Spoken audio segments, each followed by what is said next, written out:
Now it's time for No Pucks Given with Dan Kingerski of Pittsburgh Hockey Now. Penguin Scoop's locker room buzz and straight-up analysis. No fluff, all hockey. Now, here's Dan.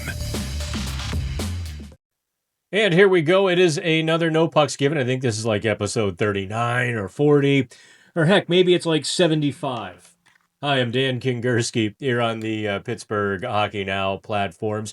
Producer Scott Gilbranson, who has done worlds of work and lots of good stuff for us when I shout him out at the top of the program this week. So here is what we've got going as I record this late Sunday evening. Penguins had an off day, didn't make any changes, didn't make any news, which surprised me. Okay, it surprised me just a wee little bit anyway. I was really wondering if we were going to see a Rutger McGroarty recall. Not yet. Perhaps Monday for practice. Maybe Kyle Dubas and the PR staff just took the entire day off. Lord knows they've all earned it. So here's what's on the NPG.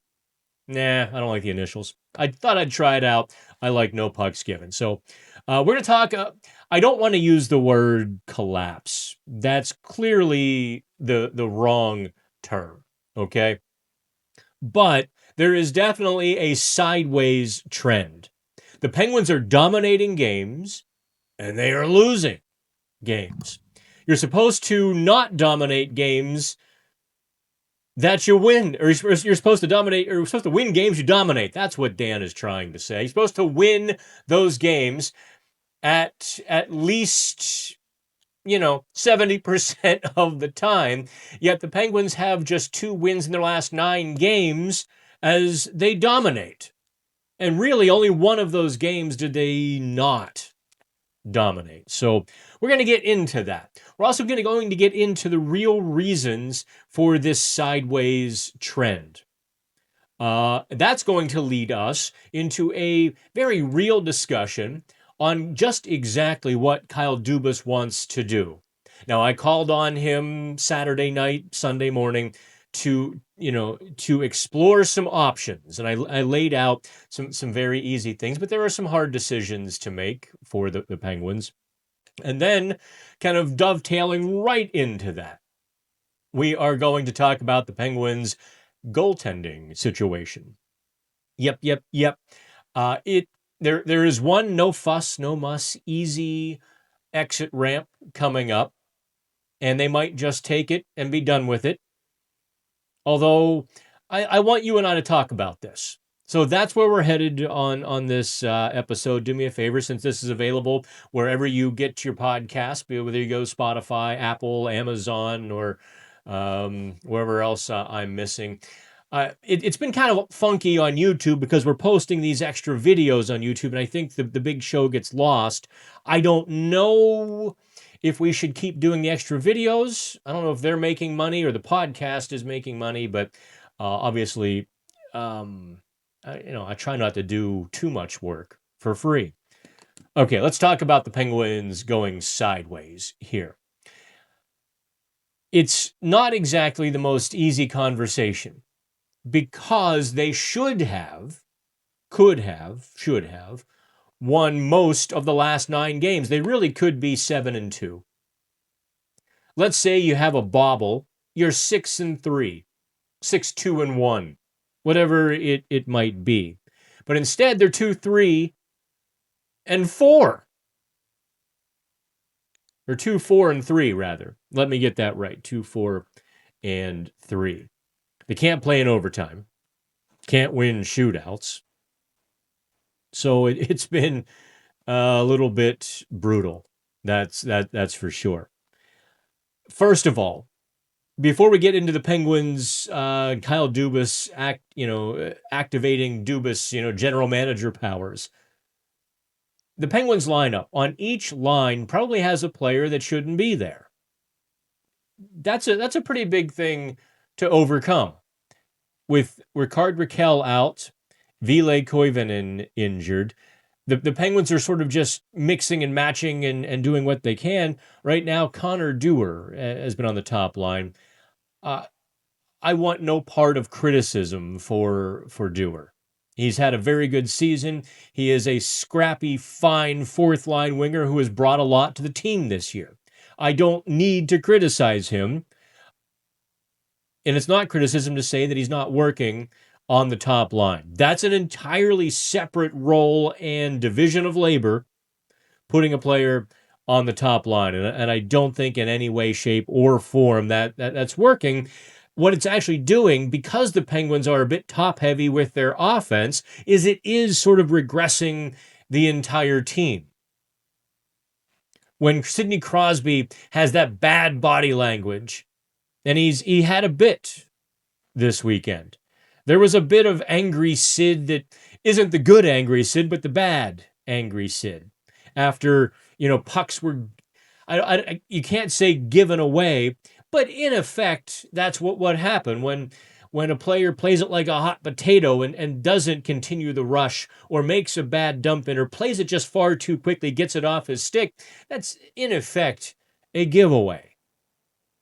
The Penguins' top line had far too many of those types of giveaways this weekend, and it really hampered their offense.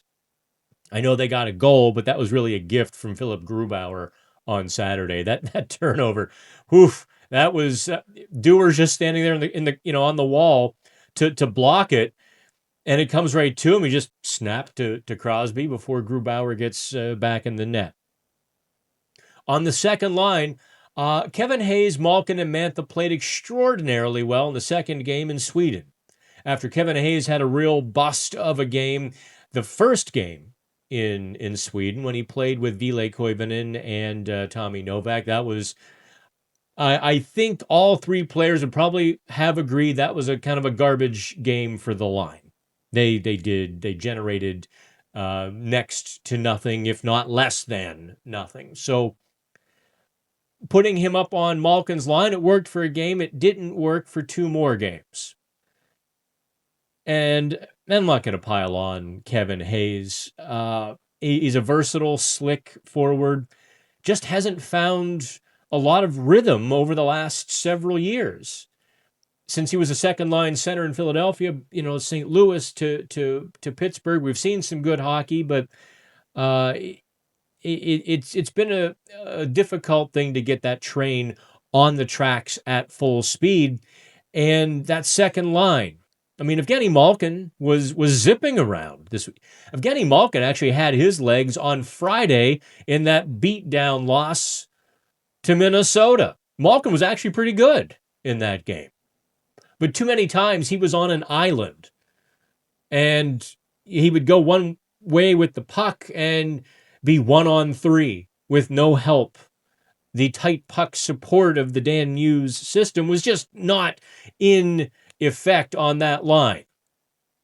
I can't say it was much in effect on that line on Saturday either, although Mantha had a much better game Saturday. So on the third line, we are talking Ben Kindle playing with Tommy Novak, who is a bit inconsistent, and whoever's on the right wing.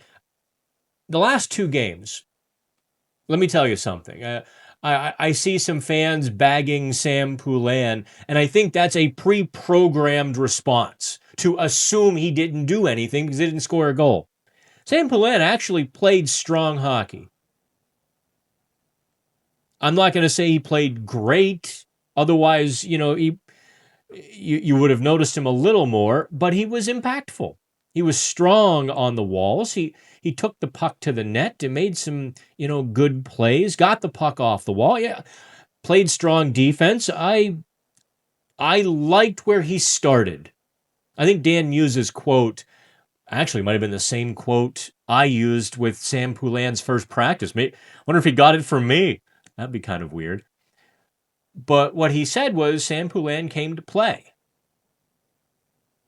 I would agree wholeheartedly with that. And I'm not going to criticize Sam Poulin. I think that third line, though, just is like the rest of the team, sort of disconnected. And I don't know how you fix that third line with the injuries right now. And the fourth line, I was a big Joona Koppanen, or all the Finnish reporters, Joona Koppanen, or Koppanen. Every day in Sweden anyway, a Finnish reporter had to ask about Joona Koppanen. You have a player who's played 330 AHL games. Why is Joona Koppanen great for you? It was every day. It was about Joona Koppanen. It was kind of amusing. We Pittsburgh media just stayed out of the way. Let them ask the questions and write the stories, because it's a thing.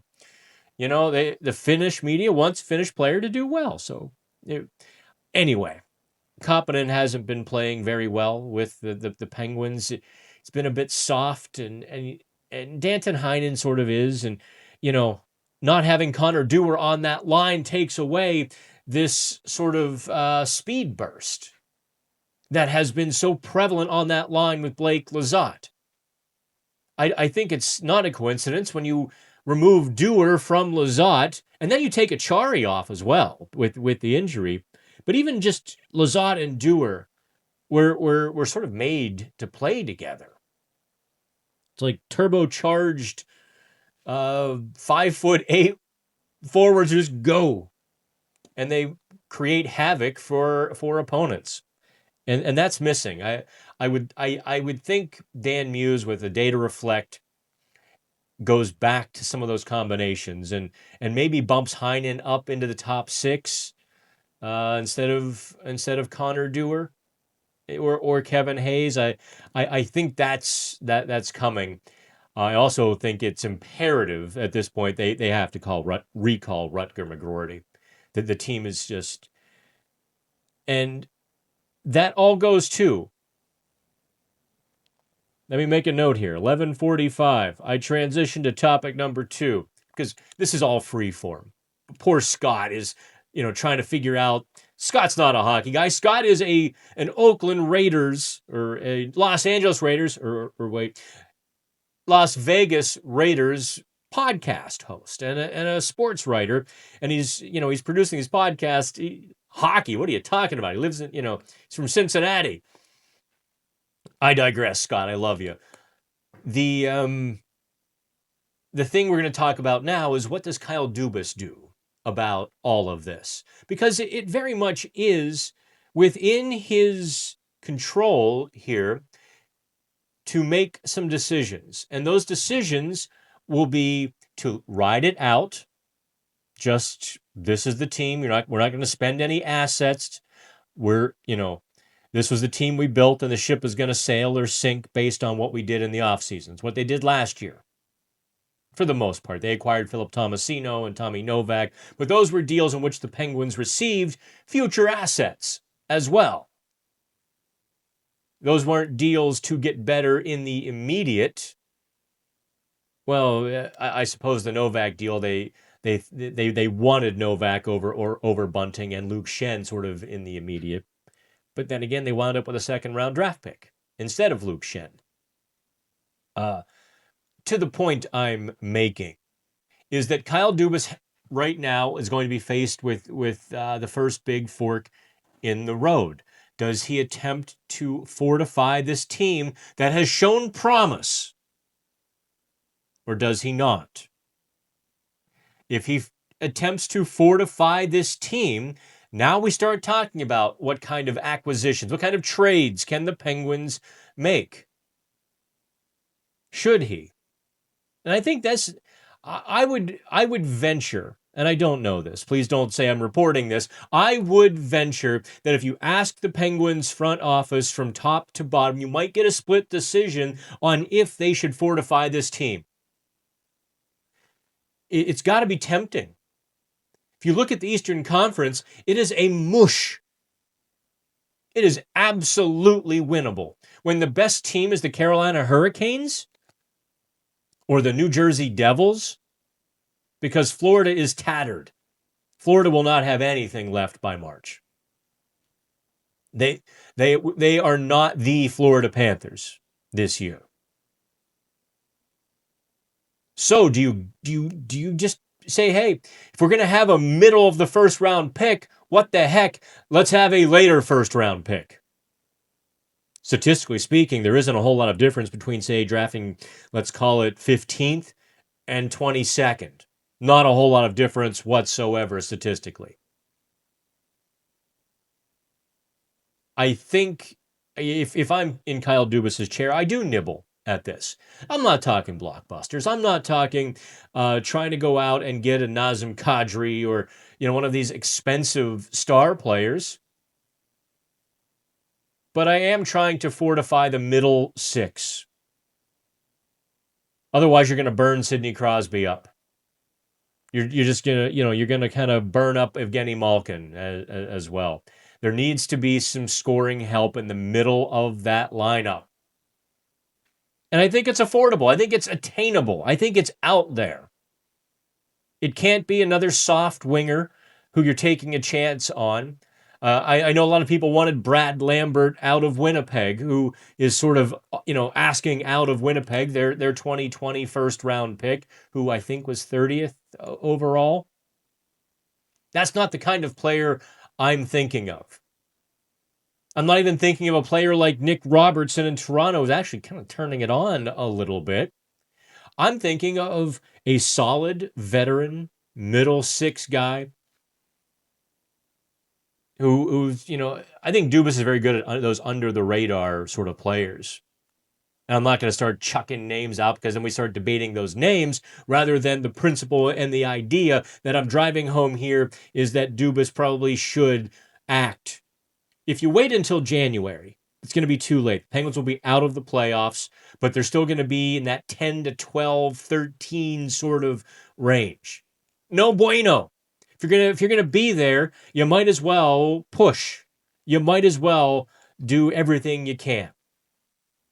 Now, topic 3, as we kind of roll into this at 16:49. You know what? Topic 3 dovetails perfectly into the trades, but I'm going to make you hang on one quick second here. On the No Pucks Given platform, on the Odyssey Podcast Network, we're going to take this break. On the video side, we keep going. On the podcast side, you have to wait for what I have to say next. Let's get into this here. Welcome back if you were on the podcast side. The Penguins are going to have 3 goalies in a week, maybe 2 weeks, at which point they're going to have to make a decision. The no fuss, no drama, easy thing to do is to send Sergei Murashov back to Wilkes-Barre Scranton. Now, he didn't steal them a game on Saturday. He could have, I suppose. But the chances the Penguins have been giving up have just been, they were horrendous again on Saturday. Tommy Novak vacating the middle of the ice after not covering Matty Beniers. Oof. That was brutal because everybody on the ice could see it.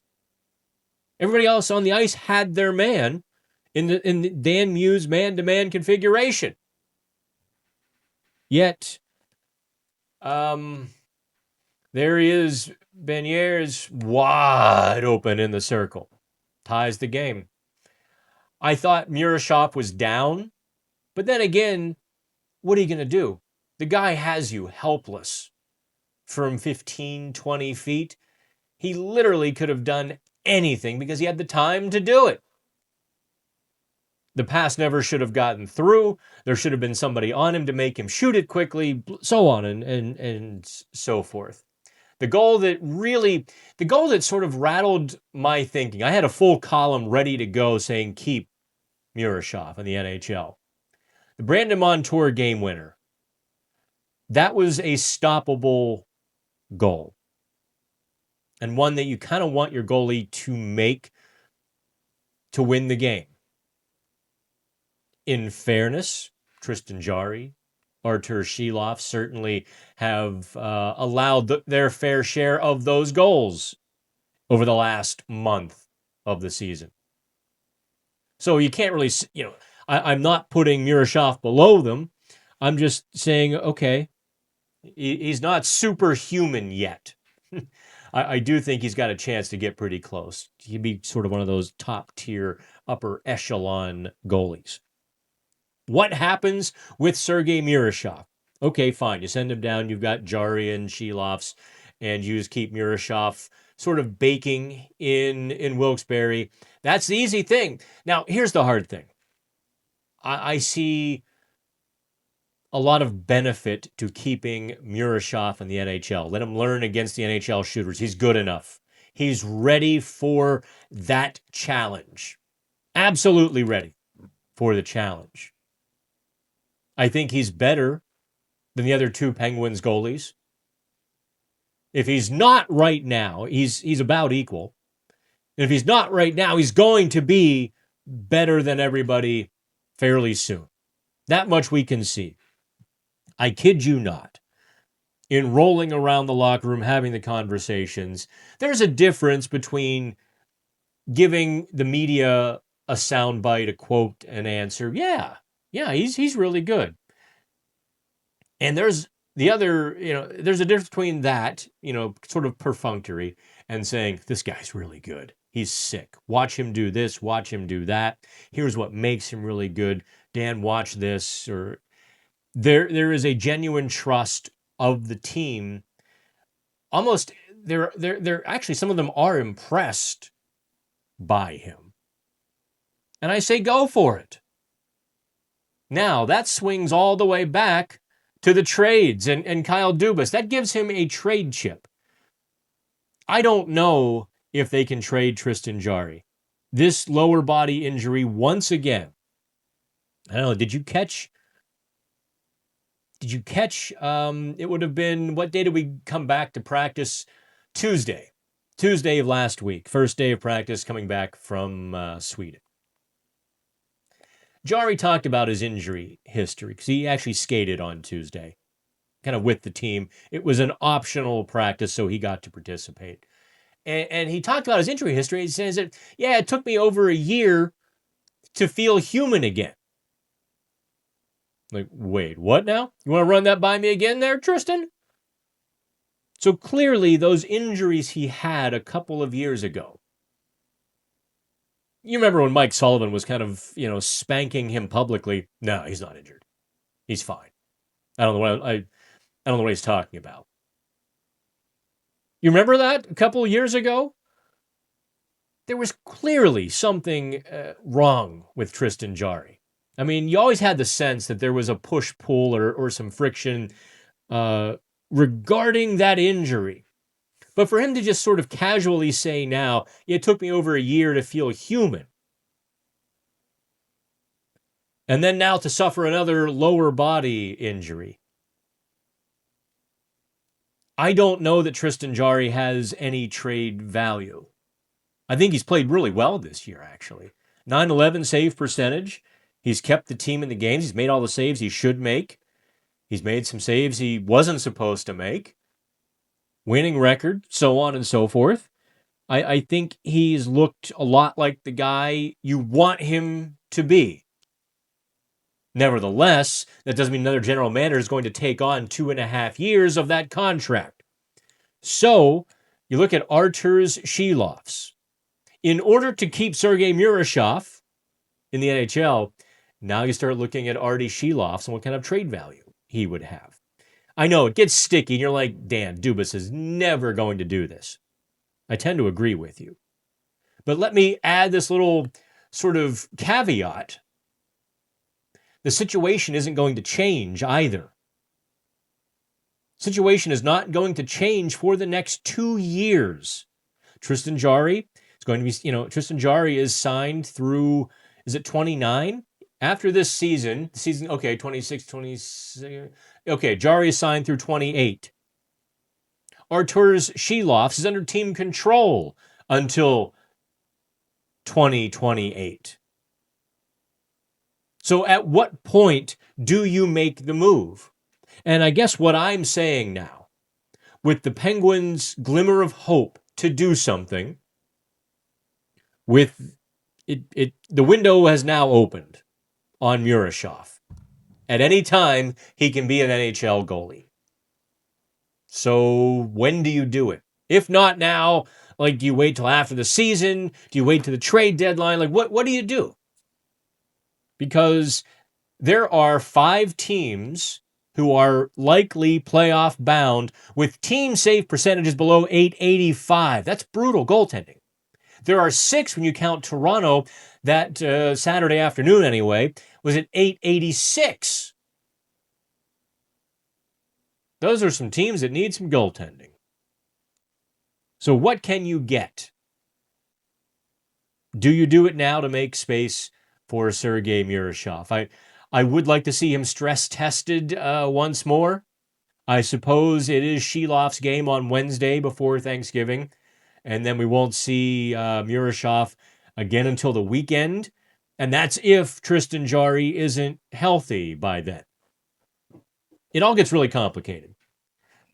And that's why I think Dubas might just throw his hands up and say, okay, no, Murashov, go back to the, Wilkes-Barre Scranton Penguins. But if you want to add some scoring depth, I don't think trading Artur Silovs will get you the scoring depth directly. I do think you probably could get something close to a second-round pick for Silovs. And what does middle 6 depth cost? Yes, Dan, just about a second-round pick. So that's where it all sort of comes full circle. As we wrap up No Pucks Given, the last topic I want to get to is Dan Muse. I spent 15, 20 minutes talking with Muse this week. I got the one-on-one interview, which, by the way, more of you need to read, darn it. You can't always read the splashy Dan analysis or, the report cards and the trade stories. I want you to read the Dan Muse one-on-one interview. No, I didn't dive into systems work and picking at the F3s and all of that because I knew you definitely wouldn't read that. But it's just in the course of our conversation, I found his path interesting. Like genuinely, I found myself listening, not sort of filtering, looking for stories. And I had to kind of pull myself back. Okay, Dan, this is an interview here. This is, because I completely lost myself for a second. He had a couple of moments, and I could very much relate to sort of these epiphanies in this moment when you know what you're going to do, what you want to do, what you're going to do. He studied for a year. The LSATs, going to law school, goes into his open house at Suffolk Law School. It's like, wait a minute. I want to coach hockey. He'd already coached a year of high school hockey and, had coached, squirts and, at the lower levels. Like, you know what? I like being a teacher. I want to coach. And away he went from, basically a grad assistant. He was an assistant coach, D3 Williams College. He's like, I'm next to no, he emphasized, like, you couldn't imagine, next to no money, no health insurance, nothing. And he just quickly rises and rises and rises. I'm going to get to a point here with this Dan Muse story, because I want to get to sort of how he came to be, to tell you why Saturday and him baring his teeth for the first time was entirely significant. So he's sort of a self-taught guy in terms of coaching, in terms of he got a teaching job. He was sort of bemused by it as well. He got a teaching job at a Catholic high school outside Boston with no teaching experience, no certificates, no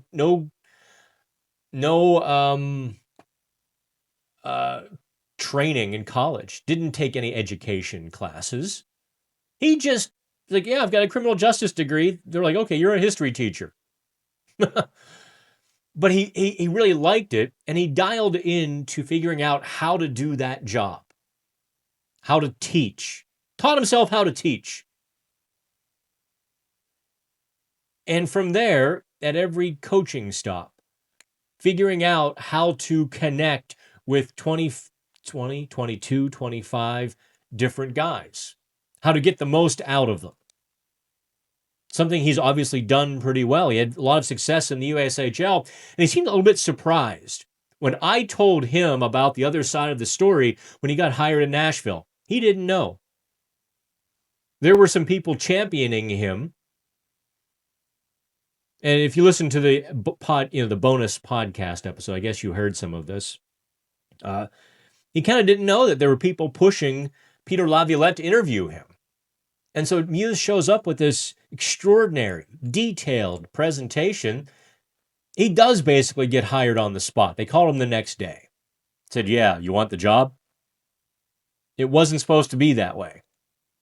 The Dan Muse interview was sort of, okay, I'll interview Dan because this person or that person wants me to. And here he is. And he said he even did a presentation to get the high school teaching job. Put together a full presentation. I think that's Dan Muse. Intellectual. He is always sort of thinking about the situation and presenting, trying to figure each situation out to empower other people. But Saturday when Dan Muse lit into his team in the post-game press conference. Understand, we haven't had a coach do that. Listen, Mike Sullivan has been angry. We can joke about it. I gallows humor waiting for a Mike Sullivan press conference after a bad loss. Okay, what's the over-under on this one? I'm going to set it at, 115. I'm going to set it at 57 seconds. And, we kind of be right. You'd get those one-word terse answers. No, I don't know what you're asking. We didn't play well enough. That's all there is. And you're like, okay, good night, coach. What made Dan Muse's sort of transparent anger on Saturday, I think, very noteworthy, was I promise you he didn't do that off the cuff. That was not an emotional outburst from Dan Muse. I can't say it was a calculated one. That would be kind of weird, and that would come through. You can't calculate your emotional outburst. But I'm sure he made a conscious decision to show that anger as a message to the team, a message to the fans. This is a guy who stood at the UPMC Lemieux complex the first day of training camp, opening the door for people. He understands you matter. And that anger he shared with you. You shared with him. I thought that was a very, I think it could be a very seminal moment in the Dan Muse season and tenure with the Penguins. I can't say I enjoyed I don't want to anger, but I enjoyed the transparency of it. I enjoyed him not shrouding things in secrecy and saying what he meant. And he clearly meant what he said. If you missed the stories on Pittsburgh Hockey Now, if you're just sort of a podcast listener, he said it wasn't good enough. He wasn't going to come into the media room and say, gosh, golly, gee, we played well. That's good enough, because that's not good enough. It's about getting points. He didn't say, gosh, golly, gee. I may have embellished that part a little bit. You get what I'm saying, right? He ripped his team. He's like, we had a bad game Friday, and we didn't close this one out. We got 1 of 4 points. That's not good enough. And the Penguins really do have to figure out their overtime situation. They absolutely have to figure something out, because they're just getting... They can't win. They can't finish. If they get to the shootout, they're toast. There's going to need to be some out-of-the-box thinking there. Actually, it's above my pay grade. I don't know. Do you have Ben Kindle and Sidney Crosby out there together? And I don't know. Can you have Anthony Mantha and Evgeny Malkin? Or do you have like Evgeny Malkin and Blake Lizotte out there together? Those are things that might need to be some trial and error. There's going to have to be maybe a few changes on that front. So That's it. That is this week's No Pucks Given. You will have this Monday morning. I suppose I should wish you all a happy Thanksgiving. I will have a little bit of turkey. Actually, I'll probably have some ham because then I have to drive to Columbus. Ain't no rest for the wicked. Money don't grow on trees. All right, that's it. Have fun. I'm out.